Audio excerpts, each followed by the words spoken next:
ನಮ್ಮ ಮನಸ್ಸು ಬಂದಂಗೆಲ್ಲ ಹೇಳ್ಕೊಳಕ್ಕೆ ನಾವೇನು ಸುಪ್ರೀಂ ಕೋರ್ಟ್ ಜಡ್ಜಾ?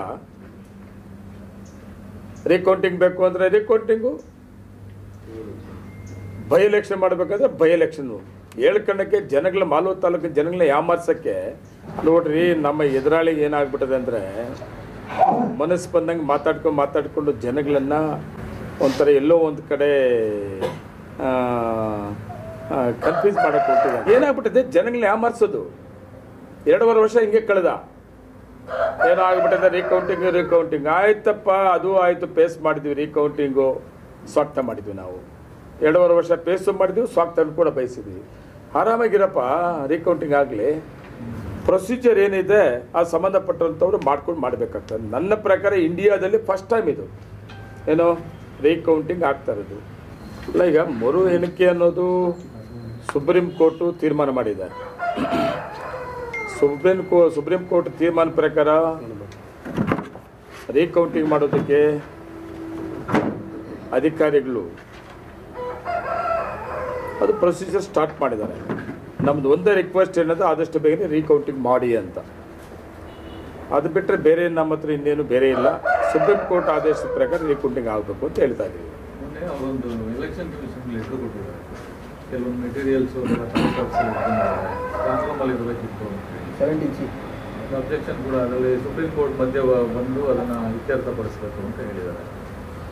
ನೋಡಿ, ಇದೆಲ್ಲ ಹೈಕೋರ್ಟಲ್ಲಿ ಆರ್ಗ್ಯುಮೆಂಟಲ್ಲಿ ಚರ್ಚೆ ಆಗಿದೆ, ಜಡ್ಜ್ಮೆಂಟ್ ಬಂದಿದೆ. ಸುಪ್ರೀಂ ಕೋರ್ಟಲ್ಲಿ ಅದೆಲ್ಲ ನೋಡಿದ್ದಾರೆ. ಸುಪ್ರೀಂ ಕೋರ್ಟು ಈಗ ಏನು ತೀರ್ಮಾನ ಕೊಟ್ಟಿದೆ ಅದನ್ನು ನೋಡೇ ಕೊಟ್ಟಿದ್ದಾರೆ, ರೀಕೌಂಟಿಂಗ್ ಮಾಡಿ ಅಂತ. ದಿನಕ್ಕೊಂದು ಸ್ಟೇಟ್ಮೆಂಟ್ ಕೊಡೋದು, ದಿನಕ್ಕೊಂದು ತಿಳ್ಕೊಂಡು ಹೋಗೋದು ಅಷ್ಟರಿಸಲ್ಲ. ರಾಜಕಾರಣ ಬೇರೆ, ಅದ್ರ ನ್ಯಾಯಾಲಯ ಕೋರ್ಟೇ ಬೇರೆ. ಕೋರ್ಟ್ ಏನು ತೀರ್ಮಾನ ಮಾಡಿದೆ ಅದ್ರ ಪ್ರಕಾರ ಹೋಗ್ಬೇಕಾಗ್ತದೆ. ಕೋರ್ಟ್ ಆದೇಶ ರೀಕೌಂಟಿಂಗ್ ಮಾಡಿ ಅಂತಿರುವಾಗ ನಾವು ಬೇರೆ ಬೇರೆ ವಿಷಯಗಳನ್ನು ಚರ್ಚೆ ಮಾಡೋದು, ಮಾತಾಡೋದು, ಎಲ್ಲೋ ಒಂದು ಕಡೆ ನಾವು ಕೋರ್ಟ್ ಆದೇಶವನ್ನು ಉಲ್ಲಂಘನೆ ಮಾಡಿದಂಗೆ ಆಗ್ತದೆ. ಅದರಿಂದ ನಾನು ಯಾವುದೇ ಕಾರಣಕ್ಕೂ ಕೂಡ ನಾನು ಮಾತಾಡೋಕ್ಕೆ ಹೋಗೋದಿಲ್ಲ. ನಾನು ಸುಪ್ರೀಂ ಕೋರ್ಟು ಆದೇಶ ಆದಮೇಲೆ ನಾನು ಅವತ್ತೇ ತೀರ್ಮಾನ ಮಾಡಿದ್ದೀನಿ, ರೀಕೌಂಟಿಂಗ್ ಆಗೋವರೆಗೂ ಕೂಡ ಯಾವುದೇ ಕಾರಣಕ್ಕೂ ಕೂಡ ನಾನು ಜಿಲ್ಲಾಧಿಕಾರಿಗಳಾಗಿರ್ಬೋದು, ಇಲ್ಲ ಡಿಸ್ಟ್ರಿಕ್ಟ್ ಲೆವೆಲ್ ಆಫೀಸರ್ಗಳಾಗಿರ್ಬೋದು, ಆಫೀಸ್ಗಾಗಲಿ ನಾನು ಹೋಗಲ್ಲ ಅಂಥೇಳಿ ನಾನು ಪ್ರೆಸ್ಸಲ್ಲೇ ಹೇಳಿದ್ದೀನಿ. ನಾನು ನೇರವಾಗಿ ಆ ಸಂಬಂಧಪಟ್ಟಂಥವ್ರಿಗೂ ನಾನು ಹೇಳಿದ್ದೀನಿ, ರೀಕೌಂಟಿಂಗ್ ಬೇಗನೆ ಆಗಲಿ, ಆಗೋವರೆಗೂ ನಾನು ಯಾವುದೇ ಕಾರಣಕ್ಕೂ ನಾನು ಬರಬಾರ್ದು ಅಂತ ಇಲ್ಲ. ಆದರೂ ಕೂಡ ನಾವು ಕೋರ್ಟ್ ಆದೇಶ ಹಿಂಗಿರುವಾಗ ನಾವೆಲ್ಲೋ ಒಂದು ಕಡೆ ಶಾಸಕ ಇದ್ದೀನಿ, ಸರ್ಕಾರ ಇದೆ ಅಂತೇಳ್ಬಿಟ್ಟು ಬೇರೆ ಬೇರೆ ರೀತಿ ಚರ್ಚೆ ಮಾಡೋಕ್ಕೆ ಅವಕಾಶ ಮಾಡಿಕೊಡ್ಬಾರ್ದು ಅಂತ ನಾನು ತೀರ್ಮಾನ ಮಾಡಿದ್ದೀನಿ. ನಂದು ಇವತ್ತು ಅಷ್ಟೇ ನಾನು ಅದಕ್ಕೆ ಬದ್ಧವಾಗಿದ್ದೀನಿ. ಸುಪ್ರೀಂ ಕೋರ್ಟ್ ಆದೇಶ ಪ್ರಕಾರ ರೀಕೌಂಟಿಂಗ್ ಆಗಬೇಕು, ಆಗಲಿ. ಮರು ಮತ ಎಣಿಕೆ ಅಲ್ಲ ಸರ್, ಮರು ಚುನಾವಣೆ ಆಗೋ ಸಾಧ್ಯತೆ ಇದೆ ಅಂತ ನಿಮ್ಮ ಎದುರಾಳಿ. ನೋಡ್ರಿ, ನಮ್ಮ ಎದುರಾಳಿಗೆ ಏನಾಗ್ಬಿಟ್ಟದೆ ಅಂದರೆ ಮನಸ್ಸು ಬಂದಂಗೆ ಮಾತಾಡ್ಕೊಂಡು ಜನಗಳನ್ನು ಒಂಥರ ಎಲ್ಲೋ ಒಂದು ಕಡೆ ಕನ್ಫ್ಯೂಸ್ ಮಾಡೋಕ್ಕೆ ಹೋಗ್ತಿದ್ದಾನೆ. ರೀಕೌಂಟಿಂಗ್ ಕೇಳಿದ್ದವ ಅಲ್ವಾ, ರೀಕೌಂಟಿಂಗ್ ಆದೇಶ ಆಗಿದೆ ಅಲ್ವಾ, ರೀಕೌಂಟಿಂಗ್ ಕಾಯಿರಿ. ಬೈ ಎಲೆಕ್ಷನ್ ಬರ್ತದೆ. ನಾನು ಸುಪ್ರೀಂ ಕೋರ್ಟಲ್ಲಿ ಕೇಸ್ ಪೆಂಡಿಂಗ್ ಇದೆಯಲ್ಲ, ಕೇಸ್ ಇದು ಫೈನಲ್ ಆಗಿಲ್ಲ. ಬರೀ ರೀಕೌಂಟಿಂಗ್ ಮಾಡಬೇಕು. ರೀಕೌಂಟಿಂಗ್ ಮಾಡಿ ರೀಕೌಂಟಿಂಗ್ ರಿಸಲ್ಟನ್ನ ಇವರು ಅನೌನ್ಸ್ ಮಾಡಿಲ್ಲ, ಸುಪ್ರೀಂ ಕೋರ್ಟ್ ಕೊಡಬೇಕು. ಕೇಸ್ ಪೆಂಡಿಂಗ್ ಇದೆ. ಈ ರಿಸಲ್ಟನ್ನು ಕೋರ್ಟ್ ಕೊಡ್ತಾರೆ ಸುಪ್ರೀಂ ಕೋರ್ಟ್ಗೆ. ಸುಪ್ರೀಂ ಕೋರ್ಟಲ್ಲಿ ತೀರ್ಮಾನ ಮಾಡ್ತದೆ ರಿಸಲ್ಟನ್ನು. ನಮ್ಮ ಮನಸ್ಸು ಬಂದಂಗೆಲ್ಲ ಹೇಳ್ಕೊಳಕ್ಕೆ ನಾವೇನು ಸುಪ್ರೀಂ ಕೋರ್ಟ್ ಜಡ್ಜಾ? ರೀಕೌಂಟಿಂಗ್ ಬೇಕು ಅಂದರೆ ರೀಕೌಂಟಿಂಗು, ಬೈ ಎಲೆಕ್ಷನ್ ಮಾಡಬೇಕಾದ್ರೆ ಬೈ ಎಲೆಕ್ಷನ್ನು ಹೇಳ್ಕೊಳಕ್ಕೆ ಜನಗಳ ಮಾಲೂರು ತಾಲೂಕಿನ ಜನಗಳನ್ನ ಯಾಮಾರ್ಸೋಕ್ಕೆ ಅಷ್ಟು ಸಲೀಸಾಗಿದೆ. ಮಾಲೂರು ತಾಲೂಕಿನ ಜನ ಇಲ್ಲ ಪಾಪ. ಅವ್ರ ಹತ್ತಿರೋರು ಕೆಲವ್ರಿಗೆ ಯಾರನ್ನೂ ಯಾಮಾರ್ಸೋಕ್ಕೆ ಇಲ್ಲ, ಅವ್ರ ಜೊತೆ ಇಟ್ಕೊಳಕ್ಕೆ ಸ್ಟೇಟ್ಮೆಂಟ್ಗಳು ಕೊಡ್ಬೋದು. ನಾನು ಆ ಥರ ಮಾತಾಡೋಕ್ಕೆ ಹೋಗೋದಿಲ್ಲ. ನನ್ನ ನ್ಯಾಯಾಲಯದ ಮೇಲೆ ಗೌರವ ಇದೆ. ಮತ್ತು ಕೋರ್ಟ್ ಆರ್ಡರ್ ಪ್ರಕಾರ ನಮ್ಮ ಅಧಿಕಾರಿಗಳು ಏನು ಮಾಡಬೇಕು ಮಾಡ್ತಾರೆ. ನಾನು ವೆಯ್ಟ್ ಮಾಡಿ ಆರಾಮಾಗಿ ನನ್ನ ಪರಕ್ಕೆ ನಾನು ಇರ್ತೀನಿ, ರೀಕೌಂಟಿಂಗ್ ಕಾಯ್ತೀನಿ. ಬೈ ಎಲೆಕ್ಷನ್ ಬಗ್ಗೆ ಎಲ್ಲೂ ಪ್ರಸ್ತಾಪನೆ ಆಗಿಲ್ಲ. ಅವ್ರು ಯಾಕೆ ಮಾಡ್ತಾರೆ? ಉದ್ದೇಶ ಅದು ಕೋರ್ಟ್ ಕಂಟೆಂಪ್ಟ್ ಆಫ್ ಕೋರ್ಟ್ ಆ ರೀತಿ ಆಗೋದು ಸ್ವಲ್ಪ. ಅದು ಟೈಮ್ ಬಂದಾಗ ಮಾತಾಡ್ತೀವಿ ನಾವು. ಈಗ ಬರೀ ಮರುಮತ ಎಣಿಕೆ ಮಾತ್ರ, ಬಟ್ ಅವ್ರು ಪ್ರಸ್ತಾಪ ಪದೇ ಮಾಡ್ತಾ ಇದ್ದಾರೆ. ಒಂದ್ಸಲ ಅಲ್ಲ, ನೆನ್ನೆ ಮಾತ್ರ ಅಲ್ಲ, ಹಿಂದಿನೂ ಮಾಡಿದ್ದಾರೆ.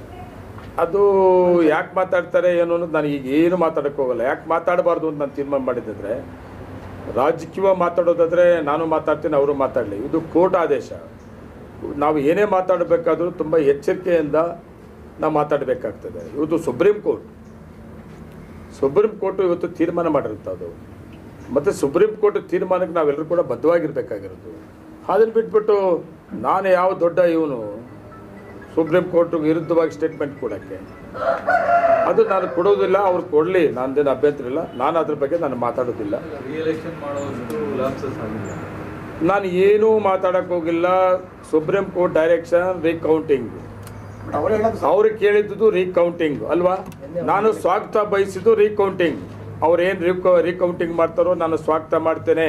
ಎಲ್ಲಿಂದ ಹೇಳ್ತಾ ಇದ್ದೆ? ಹೈಕೋರ್ಟಿಂದ ಹೇಳ್ತಾ ಇದ್ದೆ. ನಾನು ಹೈಕೋರ್ಟಲ್ಲಿ ರೀಕೌಂಟಿಂಗ್ ಅಂತೂ ಬಂದರೆ ನಾನು ಯಾವುದೇ ಕಾರಣಕ್ಕೆ ಅಪೀಲ್ ಹೋಗೋದಿಲ್ಲ ಅಂತ ಅವತ್ತಿಂದ ಕೂಡ ಹೇಳ್ತಾ ಇದ್ದೆ.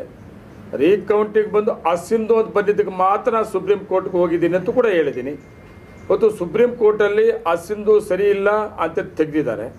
ರೀಕೌಂಟಿಂಗ್ ಮಾಡಿ ಅಂತೇಳಿ ಆದೇಶ ಮಾಡಿದ್ದಾರೆ. ಇವತ್ತು ರೀಕೌಂಟಿಂಗ್ ಯಾವತ್ತು ಮಾಡ್ತಾರೋ ಇವತ್ತು ಕೋರ್ಟ್ ಆದೇಶ ಪ್ರಕಾರ ಪ್ರೊಸೀಜರ್ ಏನಿದೆ ಆ ಸಂಬಂಧಪಟ್ಟಂಥವ್ರು ಮಾಡ್ಕೊಂಡು ಮಾಡಬೇಕಾಗ್ತದೆ. ನನ್ನ ಪ್ರಕಾರ ಇಂಡಿಯಾದಲ್ಲಿ ಫಸ್ಟ್ ಟೈಮ್ ಇದು ಏನೋ ರೀಕೌಂಟಿಂಗ್ ಆಗ್ತಾ ಇರೋದು. ಅದ್ರ ಪ್ರೊಸೀಜರ್ ಪ್ರಕಾರ ಅವರು ರೀಕೌಂಟಿಂಗ್ ಮಾಡಲಿ. ಅದು ಬಿಟ್ಟು ನಾನು ರಿಎಲೆಕ್ಷನ್ ಆಗ್ತದೆ ಇಲ್ಲಾಂದರೆ ಮತ್ತು ಏನೇನೋ ಆಗ್ತದೆ ಅಂತ ಕೋರ್ಟ್ರ ಆರ್ಡ್ರಕ್ಕೆ ಎಗೇನ್ಸ್ಟ್ವಾಗಿ ನಾನು ಮಾತಾಡೋಕ್ಕೆ ಹೋಗೋದಿಲ್ಲ. ನಾನು ಅಲ್ಲ, ಜಿಲ್ಲಾ ಭದ್ರತಾ ಕೊಠಡಿಯಲ್ಲಿ ಎಲ್ಲ ವಸ್ತುಗಳು ಇರಬೇಕಿತ್ತು. ಚುನಾವಣಾ ಮೆಟೀರಿಯಲ್ಸ್ ಎಲ್ಲ ಹೋಗ್ಬಿಟ್ಟು ಮಾಲೂರು ತಾಲೂಕು ಕಚೇರಿಯಲ್ಲಿ ಇಟ್ಟಿದ್ದಾರೆ. ಅದು ದೊಡ್ಡ ಲ್ಯಾಪ್ಸ್ ಆಗಿದೆ, ಅಲ್ಲೇ ಎಲ್ಲ ಮಿಸ್ಯೂಸ್ ಆಗಿರೋದು ಅಂತ ಅವರು ಆರೋಪ ಮಾಡ್ತಿದ್ದಾರೆ. ಹೈಕೋರ್ಟಲ್ಲಿ ಆಗಿಲ್ವಾ? ಅದೆಲ್ಲನೂ ಚರ್ಚೆ ಆಗಿಲ್ವಾ? ಹೈಕೋರ್ಟಲ್ಲಿ ಅದೆಲ್ಲ ಚರ್ಚೆ ಆಗಿಲ್ವಾ? ಅದೆಲ್ಲ ಆದಮೇಲೆಲ್ಲ ಜಡ್ಜ್ಮೆಂಟ್ ಬಂದಿರೋದು. ಸುಪ್ರೀಂ ಕೋರ್ಟ್ಗೆ ಹೋಗಿಲ್ವಾ? ಸುಪ್ರೀಂ ಕೋರ್ಟ್ ಏನು ಹೇಳಿದೆ? ಏನಪ್ಪ, ಸ್ಟ್ರಾಂಗ್ ರೂಮ್ ಎಲ್ಲಿದೆ? ಅಲ್ಲಿರೋ ಪೇಪರ್ ಅಲ್ಲಿರ್ತದೆ. ಇಲ್ಲೇನೇನಿರಬೇಕು ಇಲ್ಲಿರ್ತದೆ. ಇವತ್ತು ಕೌಂಟಿಂಗ್ ಮಾಡಬೇಕಾದ ಸಂದರ್ಭ ಅಲ್ಲೇನೇನಿದೆ ಇಲ್ಲೇನೇನಿದೆ ಆ ಸಂಬಂಧಪಟ್ಟವ್ರು ನೋಡ್ಕೊತಾರೆ. ಅದಕ್ಕೆ ರೀಕೌಂಟಿಂಗ್ ಟೈಮಲ್ಲಿ ಮಾಡ್ತಾರೆ ಅದನ್ನು. ಏನಪ್ಪ, ಪೋಸ್ಟ್ ಬ್ಯಾಲೆಟೆಲ್ಲ ಇಲ್ಲದೆ ಇಲ್ಲಿ ಸ್ಟ್ರಾಂಗ್ ರೂಮಲ್ಲಿದೆ ಅಲ್ವಾ? ವಿ ಪ್ಯಾಟ್ಗಳಿಲ್ಲದೆ ಸ್ಟ್ರಾಂಗ್ ರೂಮ್ ಅದೇ. ನಾಮಿನೇಷನ್ ಪೇಪರ್ಸ್ ಎಲ್ಲಿರಬೇಕು ಅಲ್ಲಿರ್ತದೆ. ಇವ್ರಿಗೆ ಏನಾಗ್ಬಿಟ್ಟಿದೆ, ಜನಗಳನ್ನ ಯಾಮಾರಿಸೋದು. 2.5 ವರ್ಷ ಹಿಂಗೆ ಕಳೆದ. ಏನೋ ಆಗ್ಬಿಟ್ಟಿದೆ ರೀಕೌಂಟಿಂಗ್ ಆಯ್ತಪ್ಪ, ಅದು ಆಯಿತು, ಪೇಸ್ ಮಾಡಿದ್ವಿ. ರೀಕೌಂಟಿಂಗು ಸ್ವಾಗತ ಮಾಡಿದ್ವಿ. ನಾವು 2.5 ವರ್ಷ ಪೇಸು ಮಾಡಿದ್ವಿ, ಸ್ವಾಗತ ಕೂಡ ಬಯಸಿದ್ವಿ. ಆರಾಮಾಗಿರಪ್ಪ, ರೀಕೌಂಟಿಂಗ್ ಆಗಲಿ, ಏನಾಗ್ತದೋ ಸ್ವಾಗತ ಬಯಸ್ತೀನಪ್ಪ. ನಾನು ಇವತ್ತು ಹೇಳ್ತೀನಿ, ನಾನು 100 ಅಲ್ಲ 200% ಗೆಲ್ತೀನಿ ನಾನು. ಏನಪ್ಪ, ಸ್ವಾಗತ ಮಾಡ್ತಾ ಇದ್ದೀನಿ, ನೀನು ಸ್ವಾಗತ ಮಾಡು, ಆರಾಮಾಗಿರು, ಸುಮ್ಮನೆ ಅವರು. ಸುಪ್ರೀಂ ಕೋರ್ಟ್ ಡೈರೆಕ್ಷನ್ ಕೊಟ್ಟಿರೋ ಪ್ರಕಾರ ರೀಕೌಂಟಿಂಗ್ ಮಾಡಿಪ್ಪ ಅಂತೇಳಿ ಹೇಳು. ಏನು ಅಧಿಕಾರಿ ನನ್ನ ಪರ್ವ ಬರ್ದಾಕಕ್ಕೆ ಪೇಪರ್ಗಳು ಏನು ಬರ್ದಾಕ್ಬಿಡ್ತದ? ಏನು ವಿ ಪ್ಯಾಟಲ್ಲಿ ಎಲ್ಲ ತಿದ್ಬಿಡ್ತೀಯಾ? ಆಗ್ತದೇನಪ್ಪ? VVM ಹಾಂ ತಿತ್ತೀರಾ? ಏನಿದೆ ಅದೇ ಬರ್ತದೆ. ತಿರ್ಕರಿ ಕರೆಸ್ಕೊಳ್ಳೋದು ಬೇಡ. ಅದೇನೋ ಕೆಟ್ಟೋಗ್ಬಿಟ್ಟದೆ, ರಿಪೇರಿ ಆಗ್ಬಿಟ್ಟದೆ, ರಿಎಲೆಕ್ಷನ್ ಬರ್ತದೆ, ಏನೇನೋ ಕೀಳೆ ಬೇಜಾರಾಗ್ಬಿಟ್ಟದಪ್ಪ. ನಾನೇನು ಮಾತಾಡೋಕ್ಕೋ, ನನ್ನ ಪಾಡಕ್ಕೆ ನಾನು MLA ಇದ್ದೀನಿ. ನನಗೆ ನಂಬಿಕೆ ಅದೇ, ರೀಕೌಂಟಾಗಿ ಗೆಲ್ತೀನಿ, MLA ಆಗಿ ಮುಂದುವರಿತೀನಿ, ತಾಲೂಕಿನ ಡೆವಲಪ್ಮೆಂಟ್ಸ್ ಬಗ್ಗೆ ಯೋಚನೆ ಮಾಡ್ತೀನಿ. ಇವನಿಗೇನೇನು ಬೇರೆ ಕೆಲಸ ಇಲ್ಲ. ಇಂಥವುದೇ ಮಾತಾಡ್ಕೊಂಡು ಹೋಗ್ತಾ ಇದ್ರೆ ನಾನು ಅದಕ್ಕೆ ಕೌಂಟ್ರ್ ಮಾತಾಡೋದು ಕರೆಕ್ಟ್ ಅಲ್ಲ. ನಾನು ಒಂದು ಮಾತು ಹೇಳ್ತೀನಿ ಅಧಿಕಾರಿಗಳಿಗೆ ಹೋಗಿ, ಏನು ಹೇಳ್ತೀನಿ ನಾನು ಅಂದರೆ, ಅಧಿಕಾರಿಗಳಿಗೆ ಹೈಕೋರ್ಟು ಡೈರೆಕ್ಷನ್ ಏನಿದೆ, ಸುಪ್ರೀಂ ಕೋರ್ಟ್ ಡೈರೆಕ್ಷನ್ ಏನಿದೆ ಅದ್ರ ಪ್ರಕಾರ ನಿಮ್ಮ ಕೆಲಸ ನೀವು ಮಾಡ್ಕೊಳ್ಳಿ. ನನ್ನ ಮಾತು ಕೇಳಬೇಡಿ, ಇನ್ನೊಬ್ಬರ ಮಾತು ಕೇಳಬೇಡ್ರಿ. ಪ್ರೊಸೀಜರ್ ಏನನ್ನು ಮಾಡಬೇಕು, ಯಾವ ಥರ ಮಾಡಬೇಕು, ಕೋರ್ಟ್ ಆದೇಶ ಪ್ರಕಾರ ಮಾಡ್ಕೊಂಡು ಹೋಗ್ರಿ ಅಂತ ನಾನು ರಿಕ್ವೆಸ್ಟ್ ಮಾಡ್ತೀನಿ. ಅಷ್ಟು ಬಿಟ್ಟರೆ ನಾನು ಬೇರೆ ಇನ್ನೇನು ಮಾತಾಡಕ್ಕೆ ಹೋಗಲ್ಲ.